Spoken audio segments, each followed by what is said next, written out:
Cédric Allègre, quelques mots. Alors, le groupe Pierre Fabre est connu, mais quelques mots sur le. Enfin, déjà, c'est connu, mais est-ce qu'on connaît vraiment les marques du groupe, tout ce que compose le groupe? Alors le groupe Pierre Fabre, en quelques mots, nous sommes le second laboratoire pharmaceutique français indépendant, 2,8 milliards de chiffre d'affaires en 2023, 30% réalisé en France, 70% à l'international. Donc même si on a une implantation historique dans le bassin castré et toulousain, on est très développé et de plus en plus à l'international. C'est aussi 10 000 collaborateurs, un peu plus de la moitié en France et le reste dans les filiales, avec une forte implantation, comme je l'ai dit, sur Castres et Toulouse. Et vous êtes en charge de tout ce qui est architecture d'entreprise et digital. Alors, qu'est-ce que vous mettez derrière architecture? On voit à peu près. Le digital, vous êtes en charge de quoi exactement alors? Ok, donc moi je suis dans le groupe Pierre Fabre depuis fin 2008. J'ai intégré le groupe à l'époque sur un poste d'architecte SI, donc je suis resté fidèle à mes origines. Depuis 2012, j'ai la direction, alors on parlait de la direction d'urbanisation, aujourd'hui on parle de direction d'architecture d'entreprise. Ça, c'est mon premier volet d'activité. Si je devais résumer ma principale mission, en fait, c'est d'assurer la cohérence globale du système d'information du groupe et veiller à son alignement permanent avec le fonctionnement de l'entreprise, ses processus, son organisation. Donc ça, c'est la partie architecture d'entreprise. Donc on en parlera, mais on porte beaucoup la gestion de la relation IT-métier et la stratégie SI. Et le volet digital, il est un peu plus récent. En réalité, j'ai en charge l'intégration et le développement de services digitaux depuis 2020.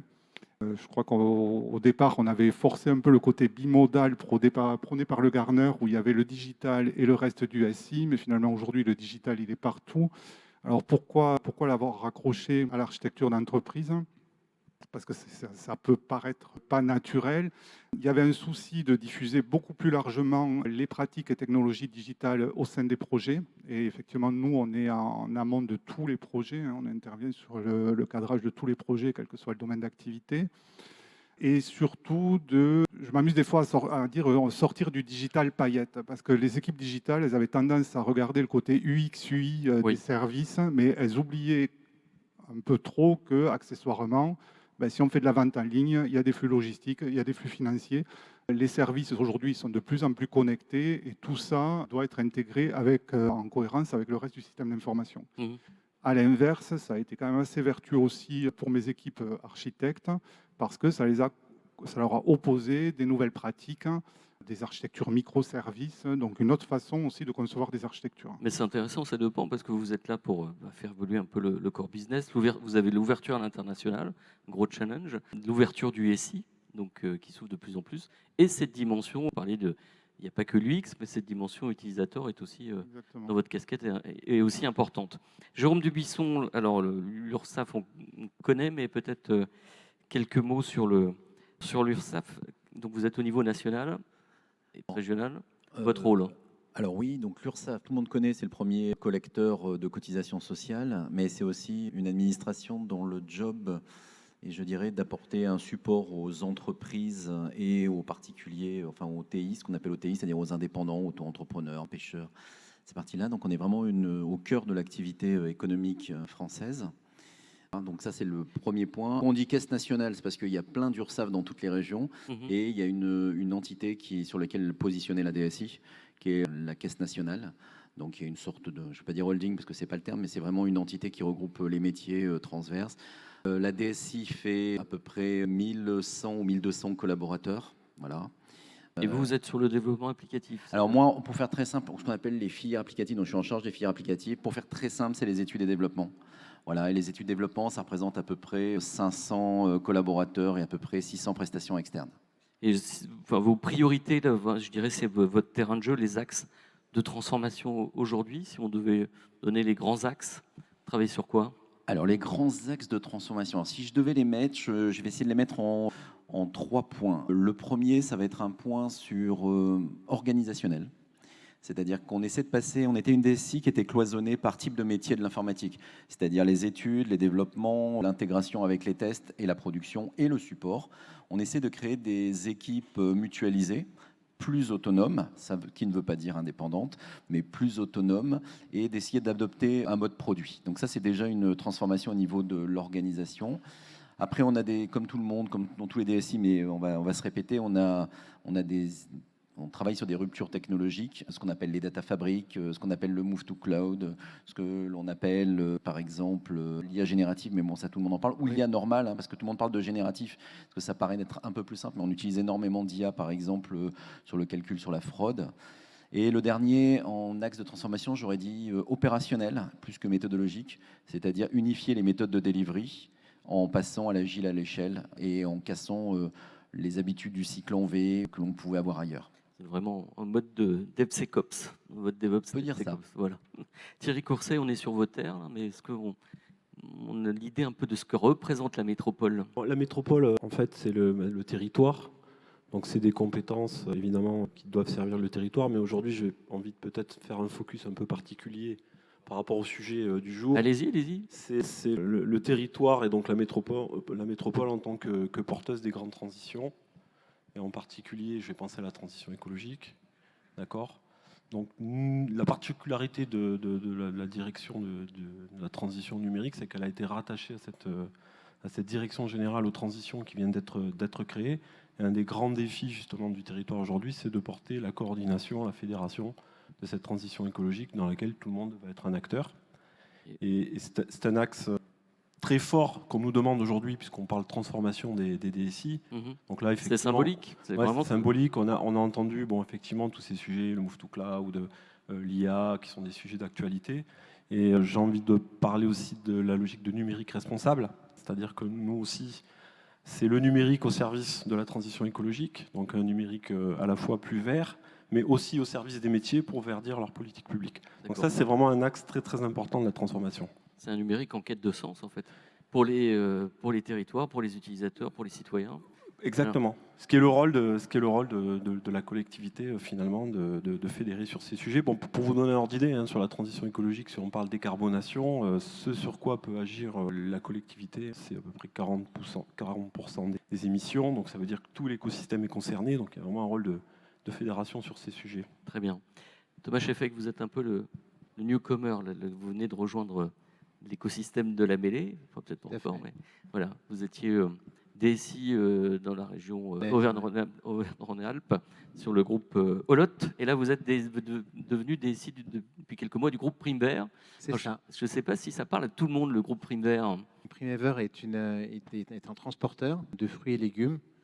Donc globalement, notre travail, c'est d'aller ramasser les fruits et légumes sur les zones de production dans toute la France. On couvre l'ensemble du territoire. On a à peu près une soixantaine de sites, 1500 camions qui collectent et qui livrent soit les grandes surfaces ou d'autres marchés d'intérêt type Rungis ou autres. Donc le siège est à Agen. Désolé pour mon accent. Et voilà, donc je découvre à la fois un nouveau métier puisque j'ai fait 15 ans dans l'industrie. Là, c'est le transport avec des enjeux énormes. Qu'est-ce qu'on vous a donné comme feuille de route là, alors, vous venez d'arriver, donc oui, avec un certain nombre de challenges à relever. Le groupe fait à peu près aux alentours de 600 millions d'euros de chiffre d'affaires, donc ce qui n'est pas négligeable. Notre PDG, Julien Garnier, a une grosse volonté de développer énormément l'activité. Aujourd'hui en France, demain en Europe, et on a besoin de se structurer. Aujourd'hui, la DSI, ça restait une entité, on va dire, une entité de moyens. Mais aujourd'hui, il faut savoir qu'un camion, quand vous le mettez sur la route, vous avez des sondes un peu partout, évidemment dans les pneus, dans les remorques, dans les groupes froids, dans les cabines. Vous avez le GPS du conducteur, vous avez le téléphone. Donc tout ça, il y a de la traçabilité. Ce qu'il faut voir dans le transport de fruits et légumes, ce qui compte, c'est de livrer très rapidement parce qu'il y a des contraintes de maintien en température. Donc l'hiver ou l'été, vous transportez des légumes, c'est super fragile.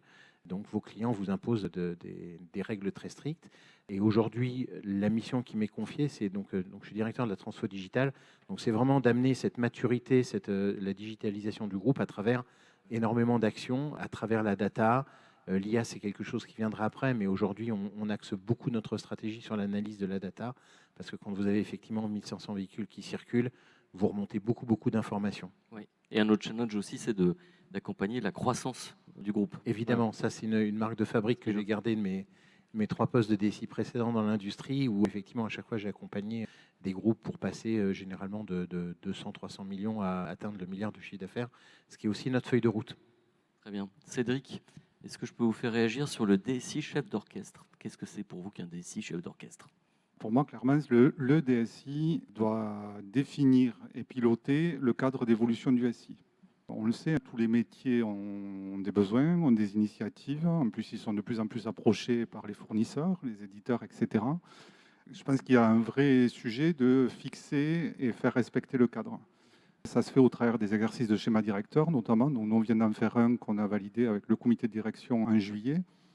Et quand je parle de cadre d'évolution du SI, qu'est-ce que c'est? C'est à la fois être clair sur les priorités stratégiques qui doivent driver en fait, l'évolution du SI. Nous, on en a énoncé 4 et volontairement que 4 parce que le sujet, c'est de ne pas se disperser et d'éviter de vouloir servir tout le monde. En fait, tout n'est pas prioritaire au niveau du groupe. Nous, les 4 priorités stratégiques, c'est clairement premièrement de soutenir la performance opérationnelle du cœur d'activité de Pierre Fabre. Et le cœur d'activité de Pierre Fabre, c'est développer, produire, vendre. On a un vrai aussi un jeu de continuité d'activité autour de ça. Et ce, à moindre coût, parce que finalement, l'IT, on n'échappe pas non plus à l'enjeu de performance opérationnelle. Il faut aller chercher aussi de la productivité, de l'efficience côté IT. Le second, tu l'as dit tout à l'heure, c'est de faciliter et sécuriser l'ouverture du système d'information à l'écosystème, donc notamment via le digital, mais avec une menace cyber qui est croissante, puisqu'on ouvre de plus en plus de systèmes d'information, que ce soit à des partenaires, des biotech, les autorités de santé, les clients, les patients, les consommateurs, etc. La troisième priorité qui nous drive, c'est de soutenir la croissance à l'international. On a encore des fortes ambitions de développement à l'international, de transformation, d'innovation. Et le dernier, qu'on a tenu aussi à rappeler comme étant une priorité, parce que souvent on l'oublie, mais je pense que côté IT, on pourra faire tout ce qu'on veut en termes de delivery de projets, d'avoir une très bonne disponibilité des services. C'est tout ce qui tourne autour de la digital workplace. Donc offrir à chacun, à chaque collaborateur, les outils les plus adaptés pour travailler au quotidien et ce, à l'échelle mondiale, quoi, en fait. Et l'enjeu, en fait, c'est au-delà de l'excellence opérationnelle, enfin, de l'optimisation, c'est aussi d'avoir un DSI, un SI créatrice de valeur. C'est vraiment créatrice de valeur, mais focus en fait sur qui servent les métiers et surtout pas de servir tous les métiers. Bien sûr, on sert tous les métiers, mais chez Pierre Fabre, on a 3 grands domaines d'activité. En réalité, on a beaucoup de métiers. Et il y a ce recentrage un petit peu sur le cœur d'activité du groupe. Et c'est ce qui nous... Si vous voulez, on a 340 applications dans le système d'information. On a clairement redéfini ce qu'était le backbone SI, là où on devait vraiment faire porter l'effort. Et à ces priorités stratégiques, on est venu énoncer aussi 7 orientations technologiques. Je ne vais pas les détailler là, mais on retrouve des éléments qui ont été cités par mes collègues, pour pareil, en fait, qui nous orientent en termes d'évolution du SI, en fait. On reviendra un petit peu sur cette animation en tant que chef d'orchestre et priorisation, je dirais, des projets.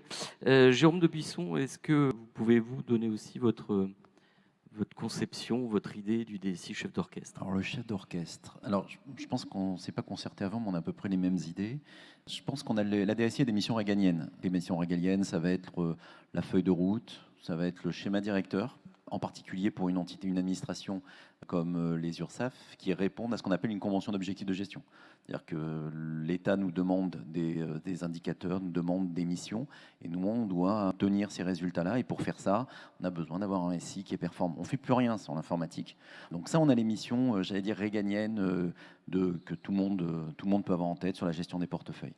Je mettrai le focus sur 3 points. Un point que tu as abordé, qui est le point de la cybersécurité et de la prévention des risques. Donc, dans les relations avec les métiers, il est vrai que l'URSSAF est opérateur de services essentiels. Donc, on a de plus en plus des attaques. On l'a vu avec les Jeux Olympiques où il y a eu énormément de niveaux de sécurité qui ont été augmentés. Ce qui veut dire qu'avec les directions des risques, on est obligé de prendre en compte, de piloter ces sujets-là. Donc, on a un véritable rôle de chef d'orchestre sur la cybersécurité. L'idée, c'est on sait qu'on se fait attaquer, c'est de savoir à un moment donné quand ça va craquer, quoi, parce que ça craquera. C'est aussi de prévoir la résilience, même si on peut pas... Exactement. Donc ça, là, vraiment, la cybersécurité, c'en est un autre. On a un autre sujet que tu en parlais aussi un petit peu, qui est le fait d'apporter des innovations technologiques ou des ruptures technologiques qui permettent de générer de la valeur pour les métiers. La techno ou l'innovation pour juste de l'innovation ne sert pas à grand-chose. Par contre, si ça apporte de la valeur au métier, c'est intéressant. Et un troisième point qui n'a pas été trop abordé, mais ça devient peut-être un tout petit peu moins à la mode, c'est que je trouve qu'en termes méthodologiques, en termes par exemple d'agilité, je ne parle pas, même pas de méthode, de safe, de tout ce que l'on peut entendre. Rien que le fait d'apporter dans la relation avec les métiers un peu plus de flexibilité. Je donne juste un exemple sur, par exemple, du Lean Portfolio Management pour la gestion des portefeuilles, par exemple, ou les gouvernances qu'il peut y avoir dans certaines méthodologies qui permettent de rapprocher les métiers et de ne pas opposer métier et SI. Donc de vraiment travailler de concert pour un chef d'orchestre. De concert. Thomas, juste pour vous, le DSI chef d'orchestre, c'est quoi? Comment vous Alors, le situez? chef d'orchestre, je suis revenu, quand on a préparé ça, Olivier, je suis revenu à la définition. Un chef d'orchestre, c'est quoi au final? C'est un gars qui est tout seul à son pupitre et qui doit animer globalement. Et globalement, c'est tous les instruments, que ce soit les cordes, les violons ou autres. C'est quelqu'un qui doit jouer aussi avec le soliste, qui a ses petits caprices. C'est celui qui doit respecter aussi l'entité où il est, l'entreprise dans laquelle il est, le théâtre où il officie. Donc, avant tout, pour moi, la partie chef d'orchestre, c'est vraiment d'être à la fois de savoir dans quel cadre on est. C'était souligné à l'instant par Jérôme, mais se dire qu'on fait partie d'un tout dans un théâtre est une chose. Mais le chef d'orchestre DSI, c'est pareil. Il y a des métiers autour de nous, on doit être hyper raccord avec eux, hyper synchro. L'une des difficultés de notre métier, entre parenthèses, c'est ça, c'est que quand on parle avec les RH, avec la prod, avec l'exploit, avec la finance, les directeurs s'attendent à avoir à peu près le même niveau de discussion qu'avec leurs collaborateurs. Donc ça, on doit savoir jouer de tous les instruments, savoir jouer tous les instruments métiers, mais aussi aller comprendre les contraintes intrinsèques à la DSI, donc savoir un petit peu toutes les contraintes que vont avoir vos collaborateurs et donc les animer. C'est un métier aussi qui s'est extrêmement ouvert. J'en parlais il n'y a pas si longtemps que ça. Je compare à la médecine. La médecine il y a 200 ans et la médecine maintenant. Vous n'avez aucun docteur qui connaît tous les métiers de la médecine. L'informatique, c'est pareil, un peu plus condensé. C'est que dans les années 70-80, vous pouviez connaître à peu près tout et vous êtes hyper spécialisé et on voit comment c'est développé. Puis le temps s'accélère, en fait, l'innovation est hyper rapide. Voilà. Est-ce que justement vous arrivez un peu à mettre en musique, toujours dans cette notion un peu de chef d'orchestre, et surtout de démontrer la valeur en fait de la DSI, notamment je pensais aux chauffeurs par exemple. Est-ce que leur perception du DSI ou de la DSI a évolué, notamment avec des services qu'ils peuvent avoir à bord? Vous parliez tout à l'heure de data, est-ce qu'on va vers l'optimisation? On a deux types de services. On a des services standards, régaliens, c'est-à-dire typiquement le savoir où sont les camions, c'est de base. On a des trackers aujourd'hui sur nos camions. Demain, on va essayer d'enrichir l'expérience des chauffeurs. Il faut savoir aussi qu'on est sur des populations qui sont particulières. Le gars qui est dans un camion, s'il fait ce métier aussi, c'est parce qu'il n'a pas spécialement envie d'être entouré de collègues ou d'être dans un bureau. Donc, il faut aussi se dire qu'on est sur des populations. Moi, je l'ai connu dans l'industrie. Quand vous travaillez avec des gens du shop floor, c'est des gars, ils viennent le matin, ils repartent le soir.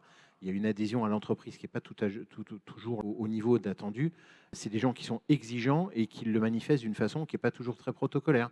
Donc, donc ça veut dire que vous êtes obligé de soigner cette partie-là. Et puis, d'un autre côté, vous avez une vision à donner au métier, notamment en termes de prévision, en termes de technologies qui vont arriver, comment elles vont nous aider on parlait d'IA tout à l'heure, on n'en est pas encore chez Primever à traiter de l'IA, mais ça va venir. Au bout d'un moment, on y sera. Aujourd'hui, on est vraiment dans l'analyse de data, vraiment. Thierry, je vous donne la parole à la fin parce que, en fait, cette notion de DSI chef d'orchestre, on parle de l'alignement IT métier depuis des années, mais là, ça fait tout son sens, notamment avec des projets autour de la data, de l'IA générative, tout ça. Vous l'avez, je dirais, modélisé presque un peu. Comment vous êtes-vous organisé pour modélisé et mis en œuvre depuis le début de l'année. Alors je vais un peu expliquer. En fait, les problématiques. Toulouse Métropole, ville de Toulouse, c'est à peu près référencé dans le référentiel des métiers, c'est 220 métiers. Donc ce que vous avez dit, connaître les métiers, s'aligner. Et on était sur un modèle de DSI classique, hyper centralisé. On fait la planification, le build, le run. Et l'effet négatif que ça a produit, c'est on porte les budgets. Donc ça a désengagé la maîtrise d'ouvrage fonctionnelle. Et désengager la maîtrise d'ouvrage fonctionnelle en amont, c'est-à-dire dans la conception des projets. En aval, c'est pas terrible. Qualité de paramétrage, qualité des saisies, avec un enjeu qui est la data, et justement trouver de la valeur par la data, le pilotage par la data. Donc nous, on a pris un modèle de dire, on va créer une filière numérique, c'est-à-dire qu'en fait, la DSI chef d'orchestre, mais elle fait pas la partition, les arrangements et jouer la musique. Voilà, on va créer des musiciens ailleurs et des gens qui vont nous aider à faire tout ça. Je reste sur le modèle de la métaphore de la musique. Continuez, j'essaie d'imaginer les questions avec la métaphore de la musique. Après, Donc, on a créé ce qu'on appelle les services opérationnels numériques. Donc ça, c'est quelque chose d'extrêmement concret, qui sont à peu près 100 personnes, une centaine de postes.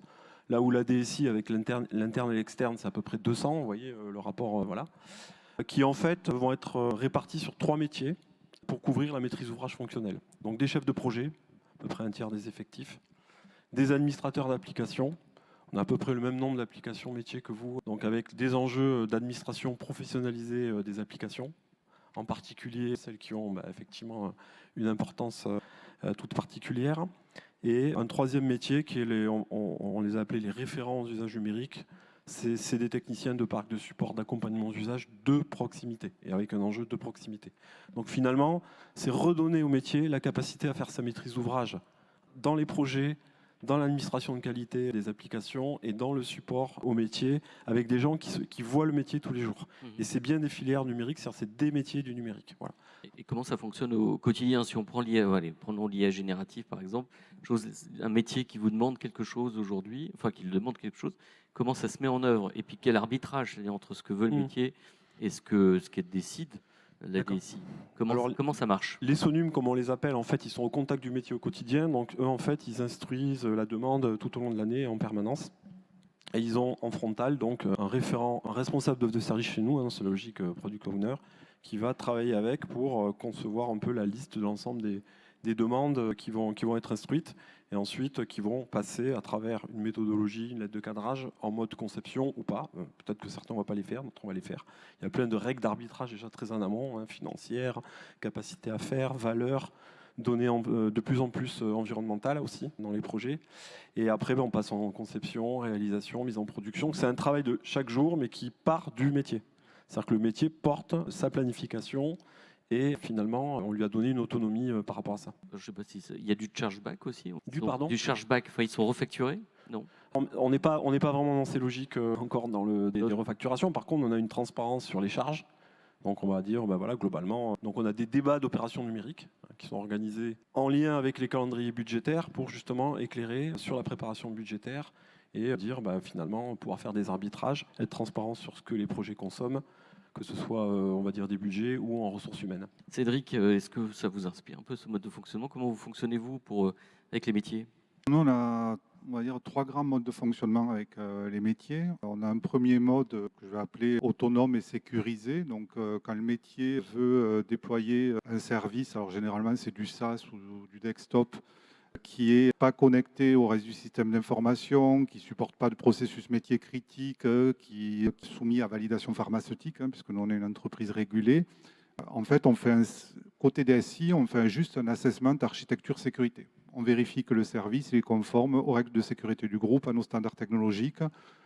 On impose de fédérer l'identité sur notre annuaire, donc mettre en place du SSO. Ça s'arrête là. Donc le métier, il va être autonome pour déployer le service et il va le financer. Le second mode, on va dire que c'est connecté, outillé. Donc ça, c'est un mode qu'on va développer dans une approche plateforme. C'est-à-dire qu'on vient fournir des plateformes qui sont exploitées, sécurisées, des connecteurs, donc des API par exemple, etc., qui vont permettre aux métiers de développer en autonomie des petites applications. Alors pareil, il ne faut pas que ça supporte des processus métiers critiques, etc. Il y a toute une gouvernance autour de ça.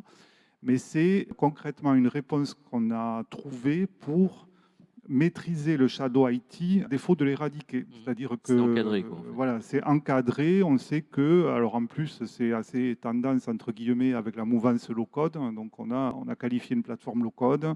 On anime toute une communauté de citizen développeurs. Il y a une gouvernance autour de ça. Ils développent leur petite application. On sait où on va, on sait les monitorer. On repère via des API. Tout est maîtrisé. Et du coup, on contrôle, en fait, on appelle ça des small apps, on contrôle le shadow IT. Et je pense qu'on va étendre ce mode-là pour le SI scientifique, le SI industriel, parce que, in fine, si vous voulez, la valeur ajoutée de la DSI pour aller intégrer un système de GTC qui est connecté à des capteurs dans une usine il est plutôt faible. Par contre, aujourd'hui, les capteurs et le système étant connectés au réseau, vu les menaces cyber, on peut plus se permettre de déployer un serveur avec un fournisseur dans une usine, avec un modem adossé, un modem Internet adossé au serveur. Ça, c'est plus possible.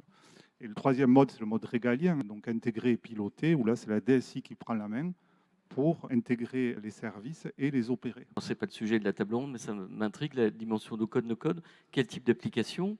Et ces citizen développeurs, en fait, c'est le métier qui était plutôt moteur pour faire du dev, entre guillemets. Mais, alors nous, je ne sais pas si on a été malin ou pas, mais on a déployé une solution low-code qui s'appelle BuddyBase, dans un premier temps dans sa version communautaire, donc qui est gratuite, qui satisfait complètement nos besoins et les besoins des citizen développeurs. Donc là, on réfléchit à passer en version enterprise, mais comme cette activité reste assez confidentielle, on n'est pas parti sur des plateformes, dont des plateformes du marché, il y en a beaucoup, low code, dont dans notre contexte était discutable. en fait, vous accompagnez vraiment le métier, l'innovation, c'est encadrer et accompagner. C'est un peu, sauf sur certains corps business, quoi. Oui, l'idée, c'est de maîtriser quand même globalement le système d'information. Et là, le DSI chef d'orchestre, c'est qu'on doit maîtriser le système d'information dans son ensemble. Et j'inclus bien dans le système d'information les services SaaS, les small apps. Et on est responsable, côté DSI, enfin chez nous en tout cas, de maîtriser le spend IT du groupe. Jérôme, où sont les fausses notes? C'est trop de questions, mais non, mais vous êtes rentré en mode agile avec un mode, je parlais tout à l'heure, orienté un peu continuous delivery en fait. Comment ça fonctionne? Quelles sont les fausses notes, je dirais, quelles sont les problématiques que vous pouvez rencontrer dans ce mode?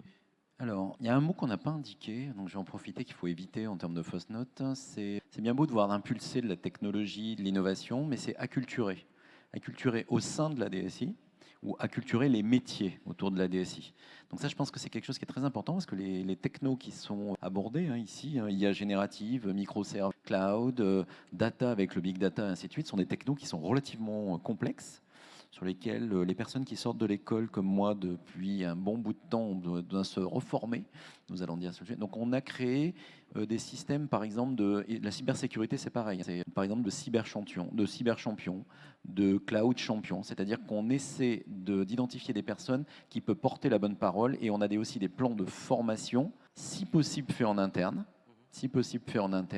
assez important. Donc, un des risques que l'on a, c'est de n'être qu'une DSI de techniciens aussi. Ça, c'est le deuxième point. Et donc, vis-à-vis des métiers, on peut leur dire, on va vous trouver la solution, c'est pas à vous de nous donner la solution, mais il faut que les projets, ils arrivent toujours en temps et en heure sur ces problématiques-là. Et donc, on a besoin de les rassurer. Donc, eux aussi, j'allais dire d'un certain niveau, de les acculturer, de les positionner. C'est pareil sur les nouvelles technos, comme ça a été exactement pareil, par exemple, sur une innovation comme l'agilité. Est-ce que vous avez un AI champion, quelqu'un spécialisé data IA? Alors oui, on a une personne qui s'occupe de l'intelligence artificielle. Alors, j'avais même allé sur l'intelligence artificielle, par exemple, même avant déjà d'essayer, on essayait de trouver notre, je dirais, plateforme interne pour éviter de tout donner sur le cloud avec ChatGPT. Rien que déjà, la première base était de donner les règles d'usage. Donc ça, c'est vraiment pour les métiers.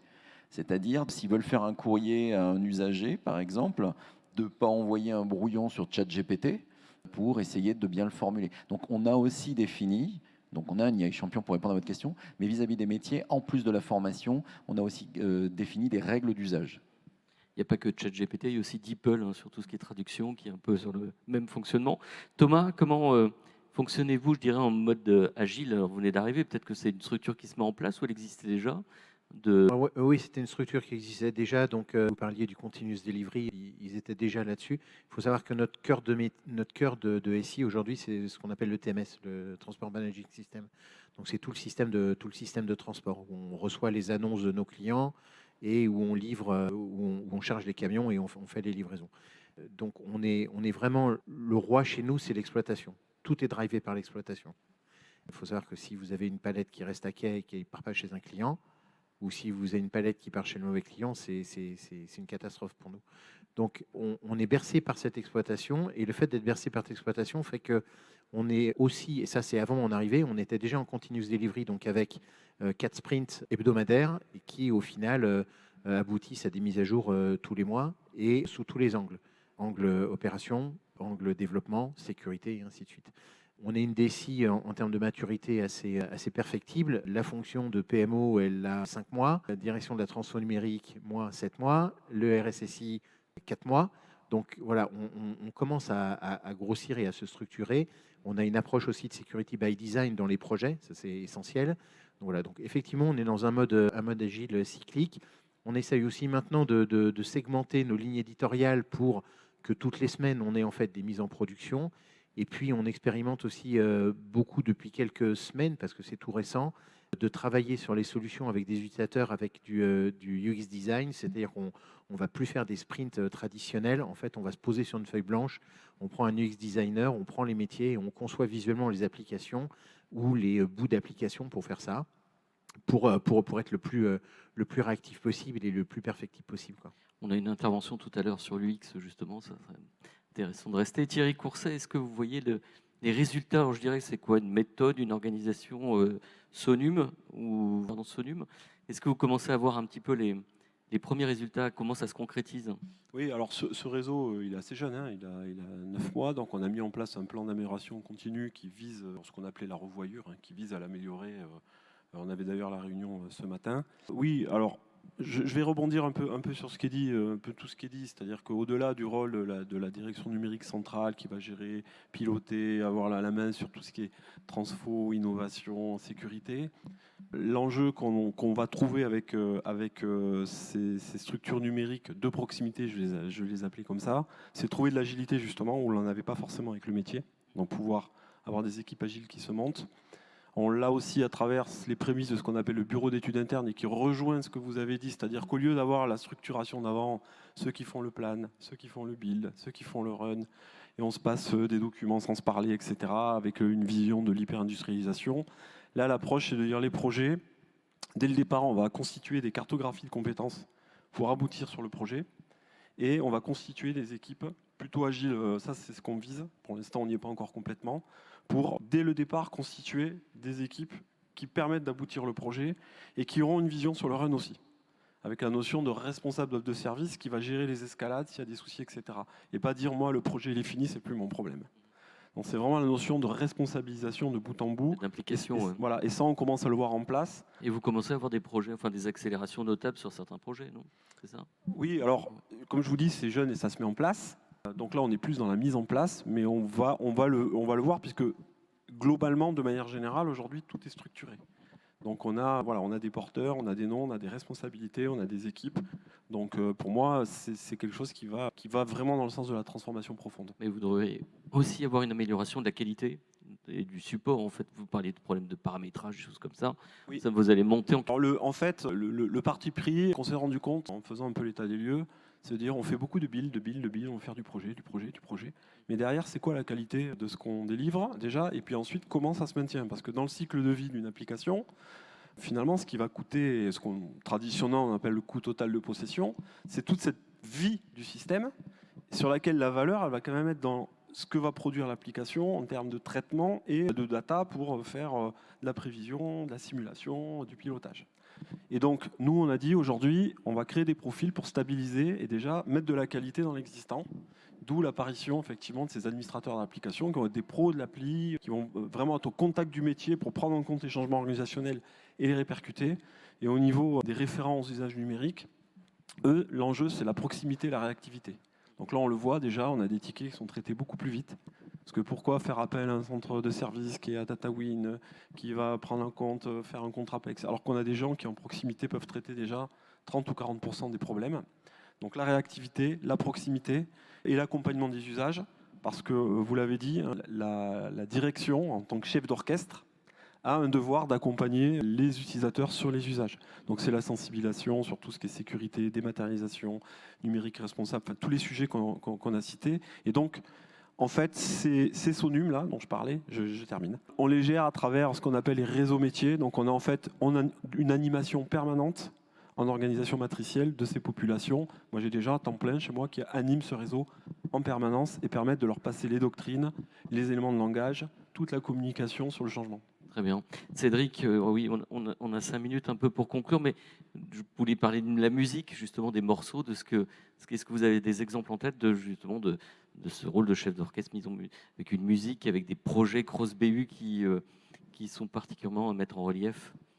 Alors oui, le projet Cross BU, moi je peux citer le projet de déploiement de l'ERP SAP S/4HANA qu'on a conduit sur la France, donc sur un périmètre fonctionnel qui est assez large. Ce ne sont pas des petits projets. Finance, achat, logistique, manufacturing. Donc ça a été un gros projet qu'on a réussi à mener à bien et qui impliquait l'ensemble des BU du groupe. Et là, on devrait faire à peu près la même chose sur le périmètre international. Donc on va se relancer dans une belle aventure. Donc c'est des projets qui ne sont pas simples et où on voit que finalement la DSI peut aussi jouer pleinement son rôle de chef d'orchestre parce que finalement c'est quand même une des rares entités, chez nous en tout cas, qui est aussi transverse à l'organisation. Oui. Puis il faut bien connaître tous les processus métiers. Enfin, c'est vraiment des projets complexes et de long terme, quoi. Exactement. Et ce qui est compliqué, je rejoins un point, c'est l'appropriation métier. Où là, par contre, les limites de responsabilité entre la DSI et les métiers sont pas évidentes.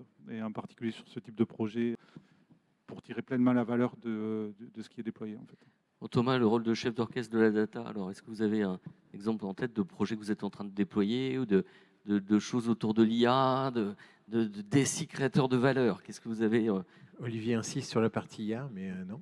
Non. Côté data, ouais. Côté data, aujourd'hui, sur l'équipe data, c'est 10% de la DSI. Quand on a dit ça, alors soit j'ai une DSI toute petite, soit j'ai une data trop grosse, mais effectivement, la data aujourd'hui, c'est vraiment le fer de lance. On a des data scientists qui travaillent pour nous et qui viennent croiser des bases de données publiques où aujourd'hui, je donne qu'un seul exemple, Ouais, juste un peu limité par le temps, mais la météo, typiquement, ça a un impact, et le réchauffement climatique, d'une manière générale, ça a un impact sur les cultures. Les cultures ont un impact sur les rendements sur ce que vont produire nos clients. Et forcément, nous, quand on arrive derrière, une saison qui a été mauvaise sur des fraises ou sur des pommes, on va avoir des clients qui vont nous passer beaucoup moins d'ordres que ce qu'ils faisaient l'année d'avant.